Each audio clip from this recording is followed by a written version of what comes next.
Welcome. We have joining us today two fabulous authors for Guaranteed to Inspire, books that instill pride in Black boys. Our first author of Take Back the Block is Chrystal D. Giles. This is her middle school debut book. She was a 2018 We Need Diverse Books mentee, and her poem Dimples appears in a poetry anthology, Thank You, Poems of Gratitude. Chrystal lives in Charlotte, North Carolina with her husband and son. Welcome, Chrystal D. Giles. Hello, thank you so much for having me. I'm excited to be here. I am so excited to have you here with us as well. For those of you who want to know what the cover looks like, this is the cover, Take Back the Block. Okay? And let me tell you, I thoroughly enjoyed this book. It had me in tears. It had me laughing. Let's go ahead and get started with, what was your inspiration for this particular title? What moved you to write this book? Sure. So the book itself is about 11-year-old Wes, that's him on the cover, and he's on a journey to save his neighborhood from a powerful developer. So the book follows him on a journey really to kind of save his neighborhood from being gentrified.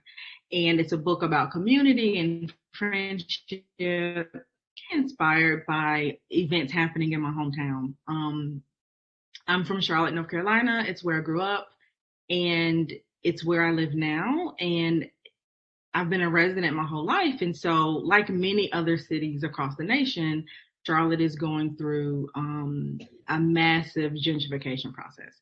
And really, you look at the families and the people who are displaced, and it's worrisome and it's troublesome, and it's a sad thing. And so I really noticed many parts of my community being transformed, places that I frequented as a young person completely gone, communities completely wiped out. And so I really wanted to take all of that energy and frustration and put it into a story that looked at the up close view of a community fighting to stay whole. You did an excellent job with that. To approach a subject like gentrification with students at this middle grade level oftentimes can be somewhat complex, but you broke it down in such a way that they will understand it. And I truly, truly appreciate that. Oftentimes as parents, we want to protect and shield our kids from the hard questions, the hard subjects of life, because we want to believe they're too innocent. They're not ready for that. They're not ready to talk about social justice. They're not ready to talk about race relations. They're not ready to hear about gentrification. But for you to take that on and to bring it about in such a way that an 11-year-old gets it, hats off to you, kudos. I want to go into his friend group, because many of our kids, especially with COVID, have kind of lost touch with their peers and that contact with their friends. And I want you to share with us how you were able to cultivate those kids' stories. And they're so different. They are so phenomenally, vastly different, that you bring that sense of community. Can you share that with us? Sure. So I'm so happy you love the friends. They were my favorite part of the story to write. So Wes is he's kind of a cool kid. He's very much into fashion, and he's popular. He likes sports. He loves basketball, video games.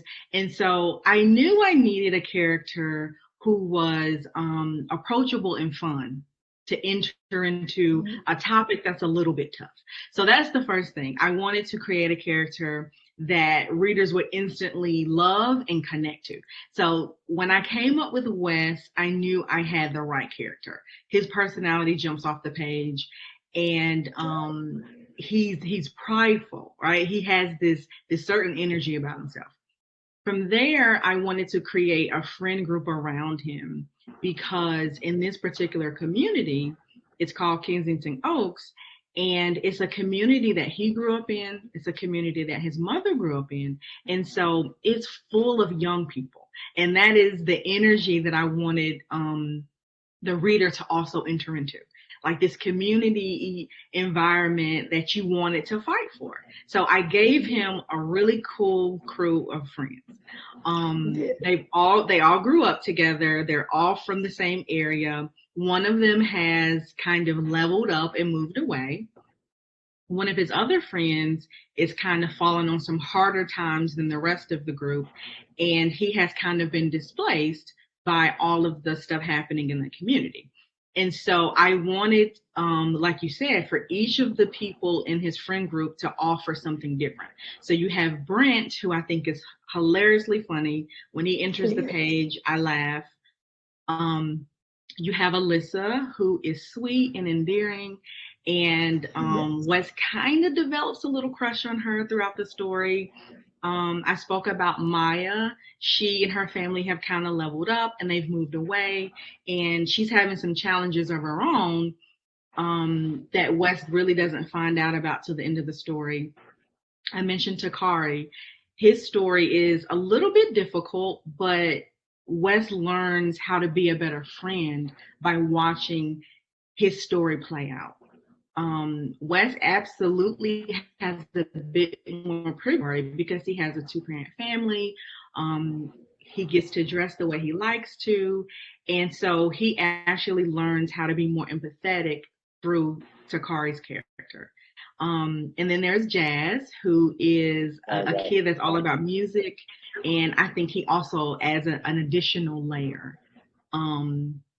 And so I love the friends in this story. It's one of my absolute favorite things. And it creates balance because, like you said, there are some tough moments in the story. And so having these incredible friends helps to balance so that young readers can relate to the friends as well as kind of deal with the tough moments too.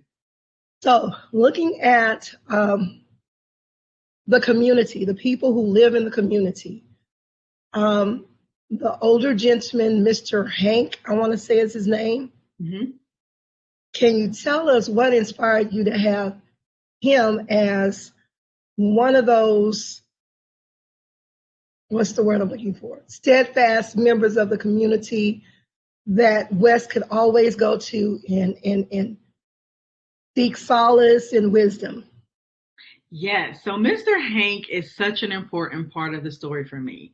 When I think about community, specifically in Black communities, I always love to really pay respect and reverence to our elders because they truly are what hold us up. And like you said, they give us wisdom.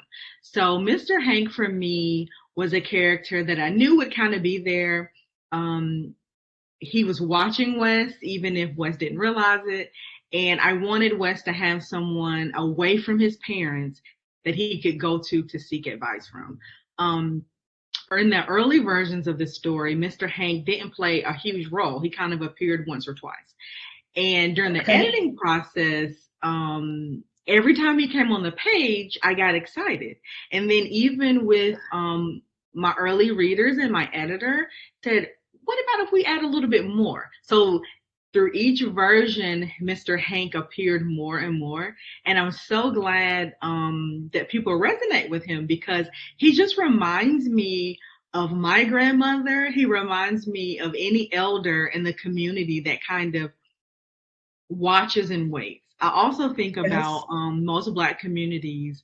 You have that community, right? You have that village, and each piece of the village is useful and helpful in making sure that our children are being raised right. And so he's also a piece of that village. And he always knows what Wes is up to. Good deal, good deal. The other family that drew my attention was the Williams family. And it's Brent's family, if I'm not mistaken. Yes. And how the mothers are both activists in the sense that when there's social justice, awareness, things that go on in the community, they pull together. You made an interesting spin for me because I wasn't anticipating that. That took me by like a curveball out of nowhere. And I'm like, I wonder why you did that. So without giving away a lot, why did you do it? So, you know, here's the thing. When you talk about the topic of gentrification, right? Everyone has a different idea of what it means. I spoke to some adults early on who didn't even know what the word meant, or they didn't have a clear understanding. Some people think, oh, well, it's improvement, right? We get new things. And so we get new restaurants, we get new things. And so many people don't quite understand the impact. And in some cases, you can come up from it, right? You can benefit if you can find someone to pay you a lot of money for your home, for your restaurant, or whatever. And so different people have different perspectives of what it means. And so I knew if I decided to write a story about this topic that's very complicated, that doesn't have a solution, I needed to come at it from all sides. And so I decided to drive straight and give every single perspective that a reader would consider. And so the perspective that the Williams family takes is a different perspective. And I actually got someone to reach out and said, I'm glad you added that in because I had a situation very similar. And so I also kind of wanted to create a bit of conflict between Wes and Brent. I wanted to show the true impact of what happens, because even if young readers don't know what the topic is and they don't quite understand it, they do understand what happens when they have a break in their friendship, when there's a little bit of drama, a little bit of friend drama. And so I like the idea, and it was challenging really to show the differences that the families were having and how those differences ended up hurting the friendship of the two boys. I wanted to show, could they figure it out, right? Could they come back together and figure out a way to relate to one another? And so that was one of the challenges in the story. It took a long time to get it right, but I'm quite proud of how it turned out. I love Brent's character. And so he and Wes are like best friends. So I had to come up with a way to kind of challenge their friendship a bit. That you did. And one thing I love about both books is that you have a male protagonist. You present our boys in a light that is favorable, engaging, loving, caring about their community, caring about others.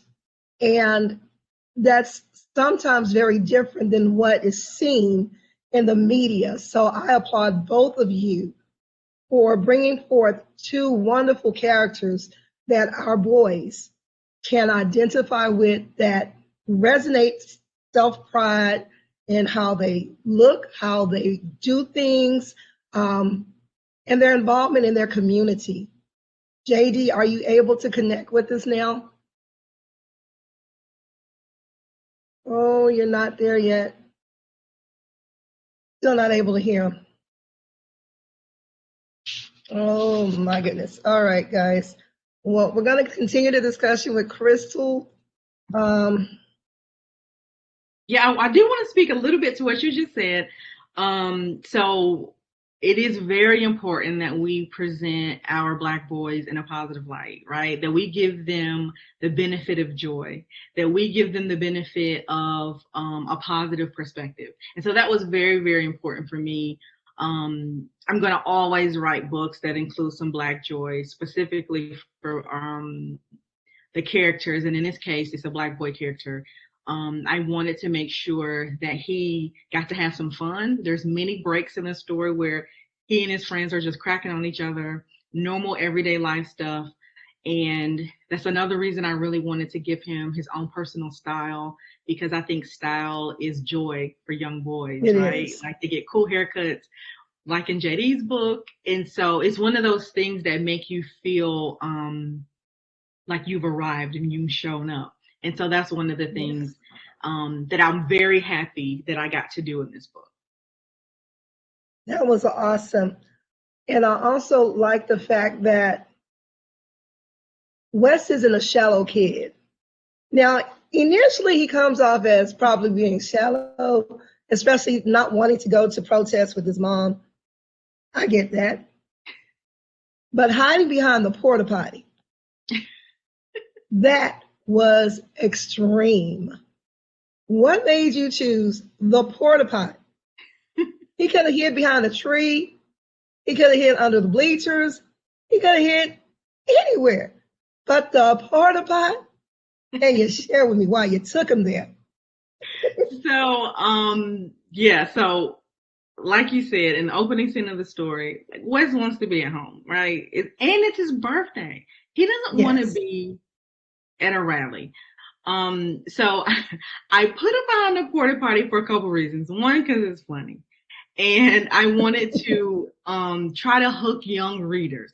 Because even if you can't relate to being at a protest rally, you can relate to being somewhere that you don't want to be because your parents made you. So it could be church, it could be an adult function, a birthday party, it could be anything. And young people can relate to, I just want to go home.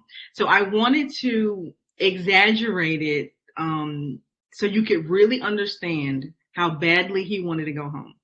Aside from that, it's funny. And when I think about construction sites, I think about all this dirt. His shoes are getting dirty, which is making him mad. And Yes. I'm thinking about what's there. And so the first thing that came into my mind was, well, porta potties are on construction sites. So let's do that. Let's torture him. So I had to torture him a little bit. And that you did, the stink juice, smelling other people's stink juice and messing up his kicks. Oh, he's a sneakerhead. Right. That was hilarious. I love the Black love that you bring into the story too, depicted with his mom and dad's relationship, and even with Mr. and Mrs. Williams, and then the memory that Mr. Hank has about his wife. The sense of family, of love, just pure, unadulterated love. I felt that as I read your book, and I felt that from the different characters, even with Miss Tasha and Sakari and Danica and their situation that they were going through, how the people in the community, specifically Maxine and Wes's family, how they put their arms around them to embrace them, to let them know you're not alone. You may have fallen on hard times, but you're not alone. And what in your life, because that to me felt like a real connection that you might have experienced growing up. Can you share with us what it was that made you share that intimate detail? And it wasn't flamboyant, but if you're reading and you're paying attention, you get it. What made you share that? I'm so happy you brought that up because I feel like some of the adult relationships in the book get glossed over or people don't talk about them. And I worked really hard at making sure Black love was apparent in this book. There, like you said, the relationship between Wes's parents, it's very subtle, but I wanted to show a stable environment. I wanted to show that they loved each other, even if Wes is irritated by it. And so the situation with Takari, I can't say that it was a direct situation. What I can say is my grandmother mothered generations of people. She took over for her sisters. When they passed away, she mothered their children. She helped mother my generation, her grandchildren, the generation after me, her great grandchildren. She always had a baby in her house. So whether it was a neighbor or a cousin of a cousin, we always, she mothered so many people, she fed so many people. And so the idea of community and village was just something that I was just kind of steeped in. And family and community is who are around. It's what you make. It doesn't have to be blood family. And so in a true community, if someone's on hard times, bring them in, right? Like that's what it's really all about.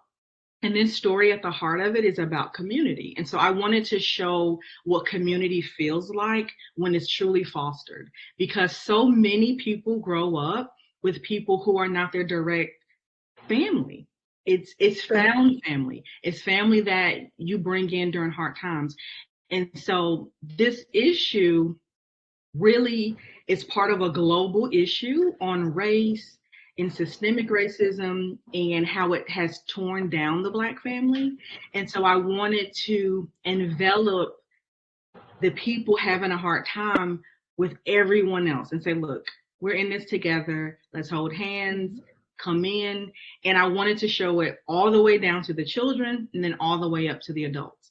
So I'm so happy you brought that up, because I hardly ever get to talk about it because people kind of gloss over it.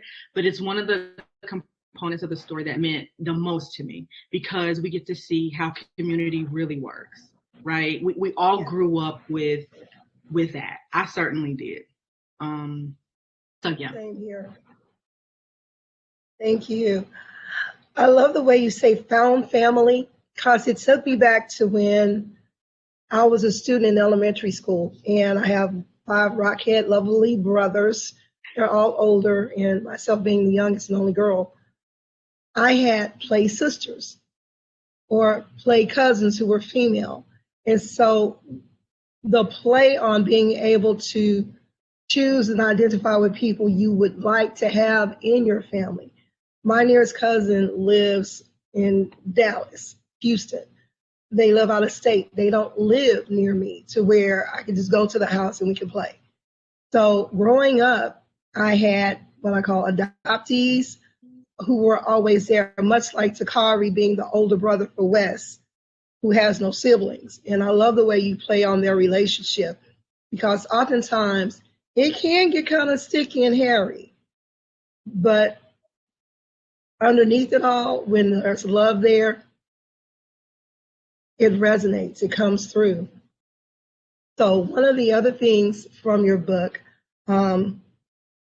the Black joy that you resonated through it, and I'm trying not to be a spoiler. So in my mind, I'm phrasing this question very, very carefully. Within gentrification, in our world, and oftentimes in our communities, it's not the first time it's happened. I remember on the east side, there used to be a landfill.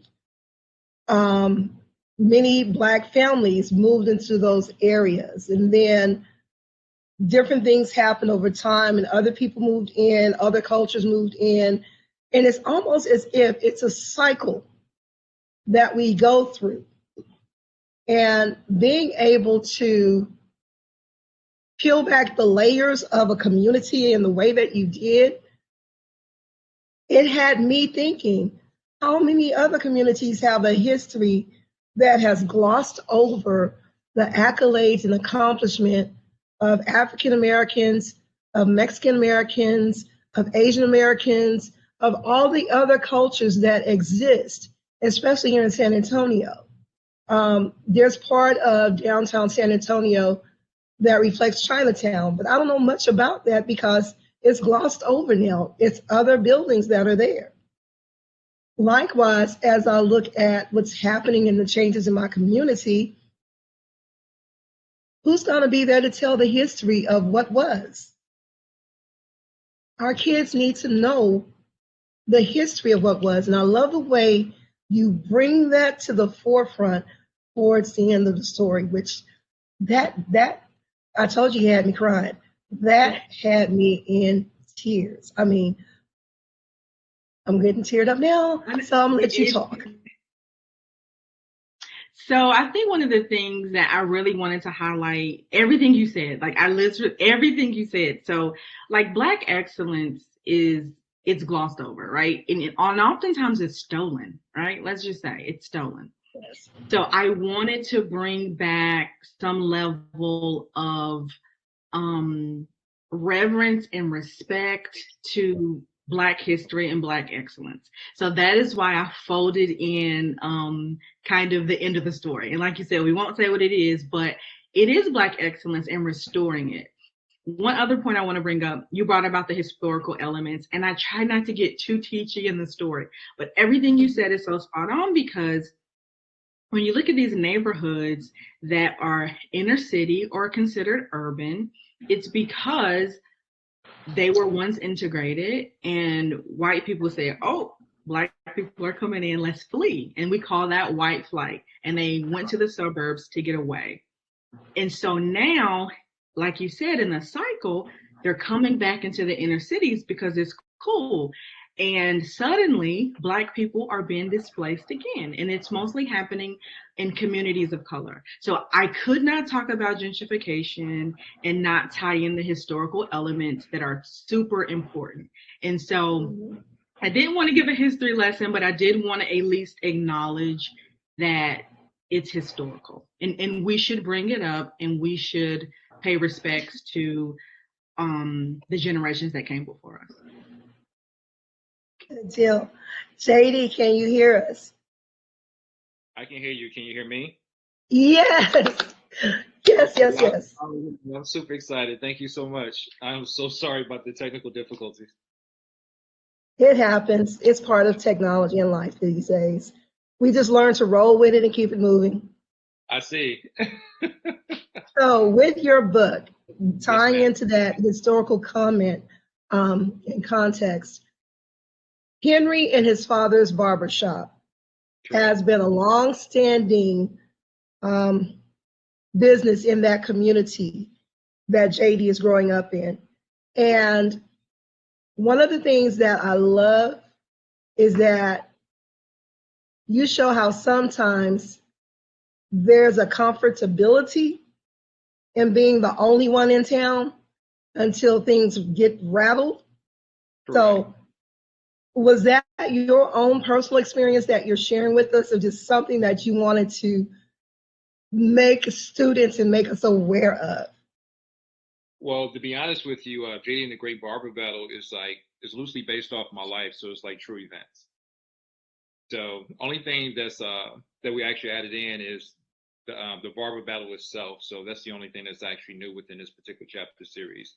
But the camaraderie and having that community-based barbershop within the city of Meridian in Mississippi is all true events, because it is the cornerstone of certain communities.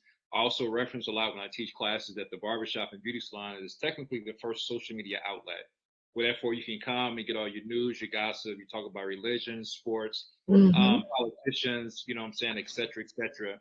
So, and just having that camaraderie, and then, you know, referencing Henry, you know what I'm saying, his father himself is still there to this day, you know what I'm saying, and it was awarded a Lifetime Achievement Award as being that solid foundation within the city of Meridian. Wow, that's Yes, ma'am. amazing. So I That just is pretty much amazing. those particular experience, and they're showing like absolutely, it was tremendously amazing. And I love the fact that you hit on something I think every child has possibly experienced. I remember my experience having a bad, jacked up hairstyle, haircut right before school starts, and the trauma of it all. Oh my God. You nailed that so well. I was like, and he didn't give up. He just kept trying, and his trying made it worse until finally he took a chance. And I love it. I love it. 3 times the charm, huh? Yes, ma'am. So dealing with that, and after I wrote the book, and I was being repped, not being repped, but I'm repped by Serendipity, and we sent the book up to auction, and with all these different publishing companies came back, it amazed me, including my amazing illustrator, King Roberts. Everybody has some type of bad haircut and or hairstyle experience growing up. So I didn't know just Yes. how big it was until the book was actually put out there for other eyes to look at it. And it went through a beta testing form. It was just overwhelming knowing all of the people coming back and like, yo, this is spot on. I experienced this. My parents took me out like that. And it was extremely, extremely embarrassing. Like I don't think to this moment my mother understands how traumatizing it was to go to school with a jacked up edge, and she did not Goodness. make sure I went to school. She didn't believe in missing school, anything of that nature. And I got teased until my hair grew back. And I said that would never happen again. So you can see Yes, how my hair now. So you're rocking it. You're rocking it. It's beautiful. Absolutely. yes, ma'am. The friends that JD had growing up in this particular series, Hmm. it's beautiful and it's so real. It's so real. I have to go back and get this little boy's name who knocks the hat off his head. And I'm like, if that's not one of my brothers acting crazy with me, I mean, Literally, if that's not one of my brothers, he lives around the Jordan. corner from me, and Jordan actually did that. So See, the I would funny have had some thing, words for Jordan.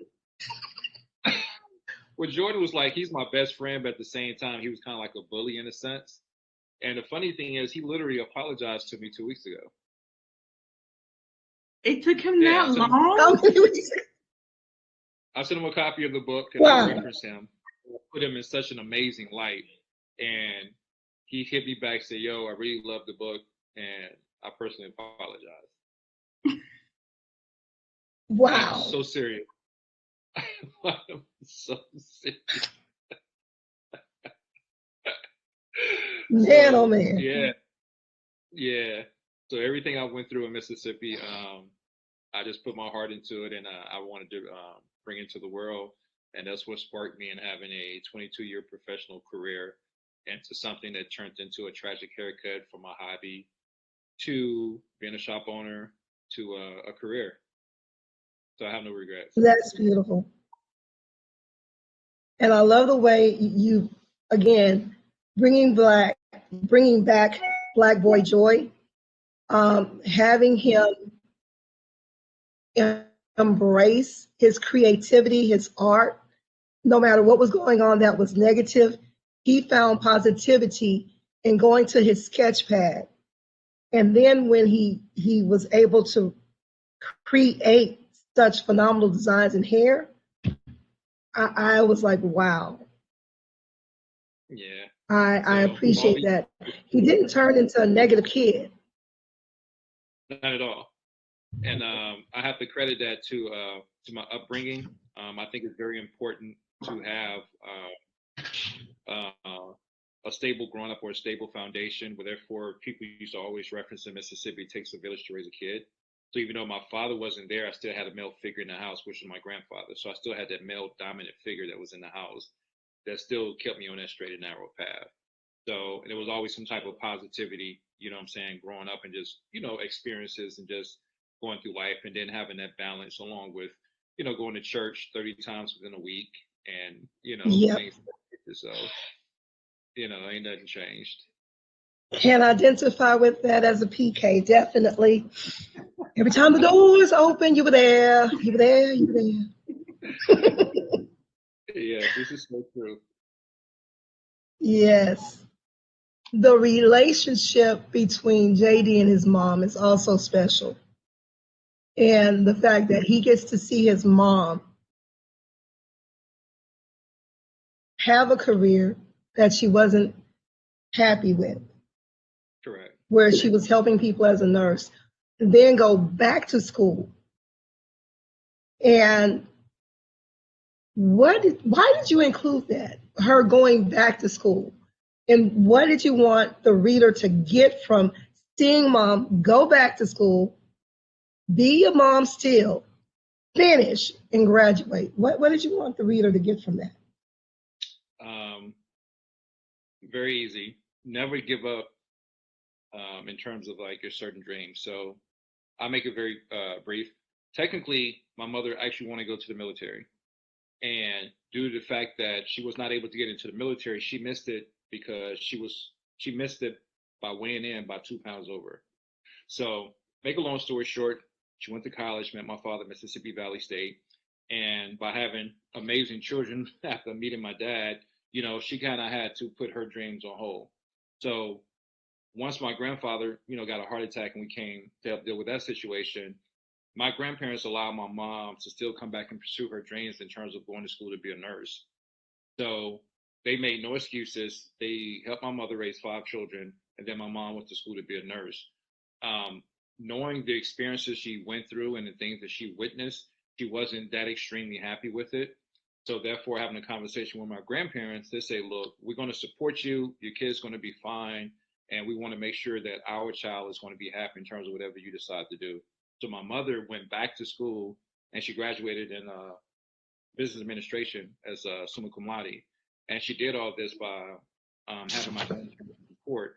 So I wanted people to know, like, even though you might have a single mom or a mother who's single, and you still have that support of family and friends to let you know, hey, just because you have this that happened, you're always gonna have to like road less travel. You can still continue to move forward and pursue your dreams. So I wanted readers to see that I had a strong parent, and my mom made no excuses. My grandparents made no excuses. So that fueled me to continue to move forward, knowing I wanted to go to college. And I made a promise to my mom, maybe 5th or 6th grade before I moved to New Orleans, that she would never have to pay for school. I would get a scholarship, and I make sure that I never embarrassed, my family. So that was the purpose in terms of people seeing that strong foundation.